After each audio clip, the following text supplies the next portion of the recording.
Examinando as Escrituras, estamos no livro dos Salmos, capítulo 35. Vamos ler a partir do versículo de número 9. E minha alma se regozijará no Senhor e se deleitará na sua salvação. Todos os meus ossos dirão: Senhor, quem contigo se assemelha? Pois livras o aflito daquele que é demais forte para ele, o mísero e o necessitado dos seus extorsionários.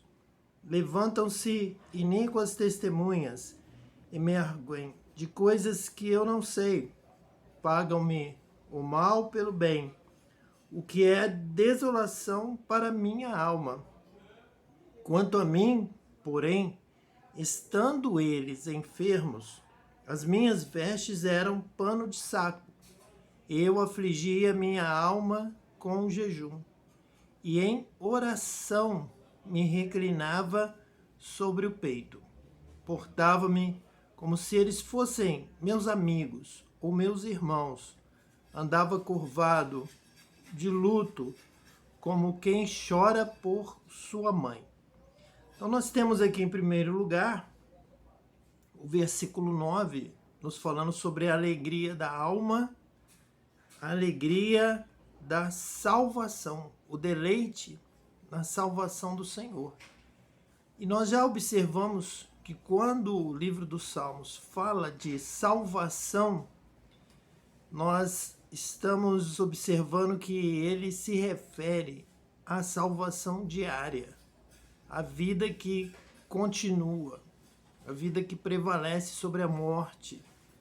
Ele estava sendo ameaçado de morte, já tinham aberto cova para que ele fosse enterrado, já estavam contando como certa a morte de Davi.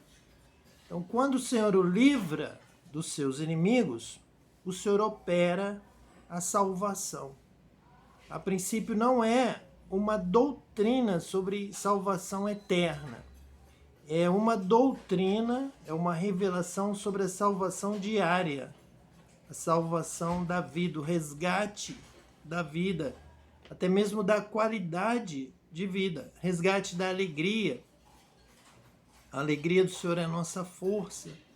Então, ter uma vida de alegria, de paz, até mesmo de saúde física, é ter salvação. E Davi ia celebrando. Com isso, ele tinha que celebrar a salvação diariamente, tinha que cantar. Veja aí uma boa motivação para o culto, para o louvor, para o cântico, para a celebração diária. Todo ser que respira deve louvar ao Senhor.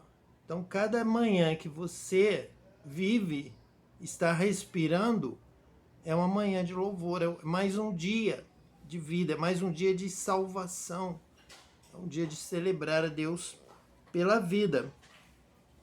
Porque então, ele diz no versículo 10, a respeito dos seus ossos. Os ossos são aqui uma referência à força, à sustentação do corpo em pé, da vida, do proceder, do trabalhar, do caminhar. É também símbolo da força da vida. Por isso, meus ossos dirão: Senhor, quem contigo se assemelha?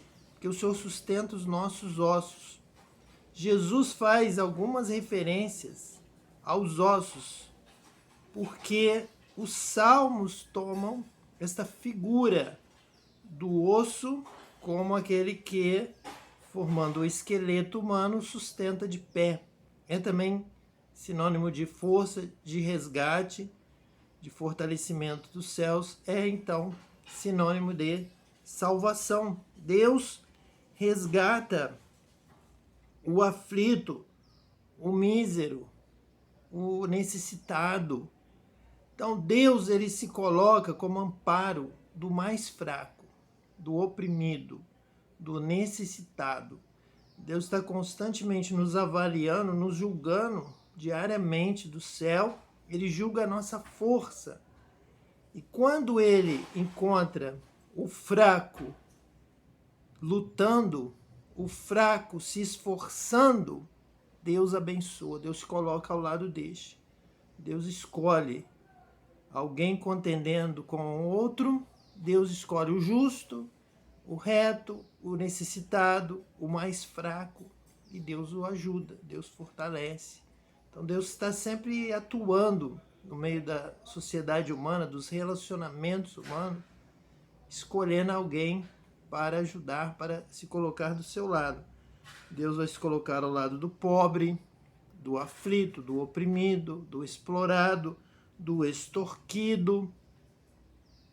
Então, quando você, em uma situação, abre mão da vantagem de estar extorquindo os outros e se coloca humildemente, sinceramente, agindo com justiça, com retidão, Deus se coloca ao seu lado.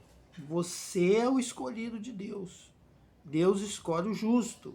Deus escolhe o correto, o que tem um coração segundo o seu coração. Um coração que vai ensinar, um coração que vai ajudar, um coração que vai socorrer os outros. Veja aqui como que Davi se coloca nesta circunstância. E aqui está a palavra de revelação. Por que é que Deus escolheu Davi? Por que é que Cristo teve o seu ministério daquela forma, se conduziu sendo fiel até o fim, até a morte de cruz? E também fala conosco a respeito da nossa conduta, da nossa vida. Nós temos que andar em justiça, em retidão, e é dessa forma que Deus abençoa. É dessa forma que Deus te escolhe. Muitos são chamados. Então, muitos e muitos vêm e começam a andar com Deus, a tomar o nome de Deus, de cristão. Porém, poucos são escolhidos, porque aquele que anda retamente, aquele que anda em justiça, aquele que tem temor a Deus, esse será escolhido e esse vai permanecer com Deus. Davi se coloca dessa forma, dizendo assim: quanto a mim, porém, estando eles enfermos, as minhas vestes eram pano de saco. Eu afligia minha alma com jejum e em oração me reclinava sobre o peito. Então, examinando as Escrituras, o que é que nós aprendemos? Que Jesus, ao citar lá no Sermão do Monte esses temas, ele está trabalhando os Salmos. Não foi ao acaso que Jesus repete a questão de orar pelos que vos perseguem, de perdoar, de bendizer os que vos maldizem. Era assim que Davi agia. É o que está registrado aqui no Salmo 35, versículo 13. Quanto a mim, porém, estando eles enfermos, as minhas vestes eram pano de saco. Davi afligia sua alma com jejum e em oração se reclinava sobre o peito. Então até poderiam ser seus inimigos, poderiam ser pessoas próximas a ele que o traíam, que o perseguiam, que se voltavam contra ele. Então ele não está aqui dizendo, selecionando que eram apenas os amigos, apenas os parentes, apenas a sua família mais chegada, mais próxima. Davi não está dizendo aqui quem é. Ele está citando: eles que me perseguem, eles, os meus inimigos, sejam da própria casa, os inimigos serão da sua própria casa.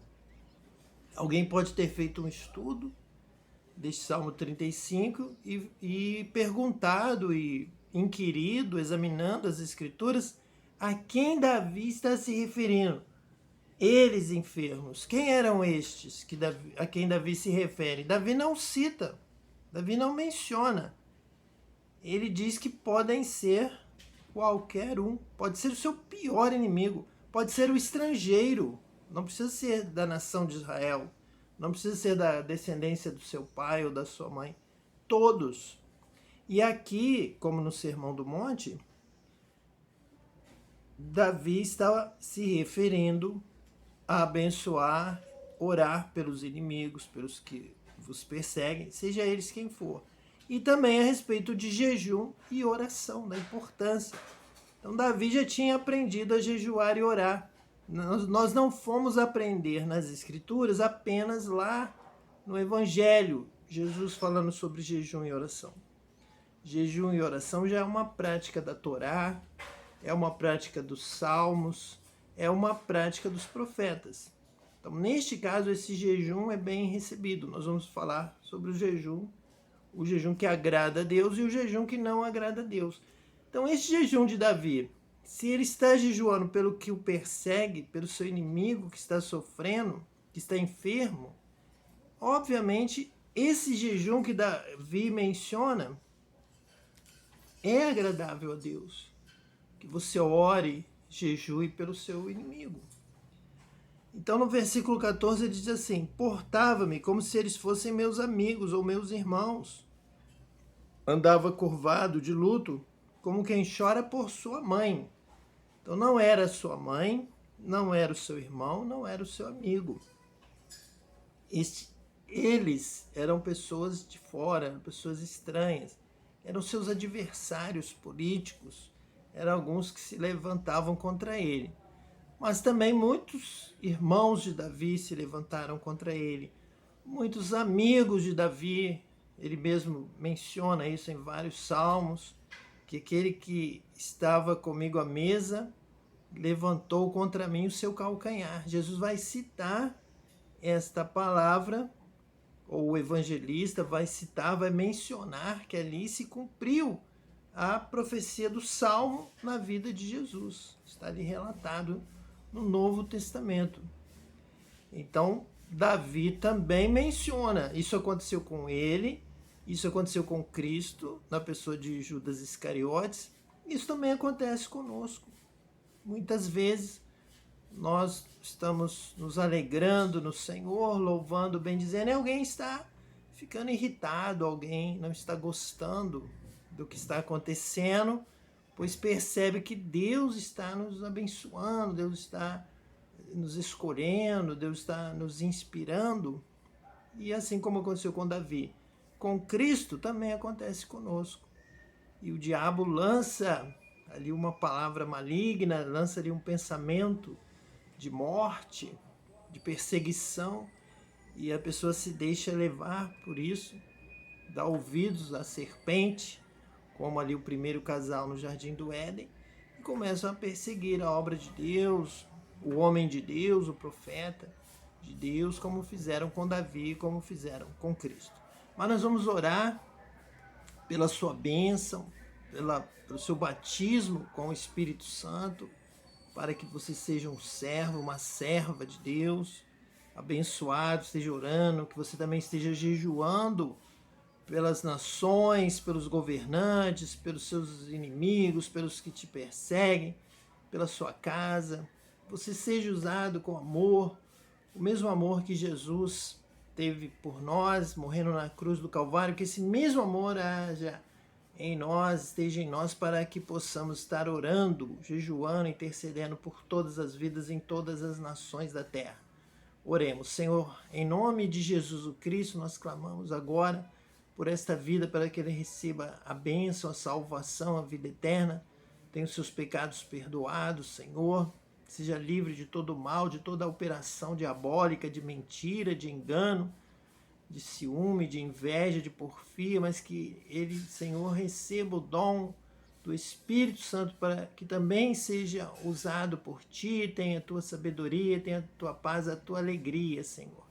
Abençoe junto com esta vida, sua família, sua casa e todas as famílias das nações, por toda a terra, que venha o conhecimento da Tua glória, da Tua salvação, da luz da Tua verdade, Senhor. Abençoa, liberta as nações da opressão do mal, da mentira, da guerra, da violência, para que todos, Senhor, vivam em paz e tenham alegria, juntamente com seus filhos, sua casa, sua família. Abençoa todos, nós oramos com amor por todas estas vidas, em nome de Jesus, o Cristo. Amém. E que Deus te abençoe eternamente.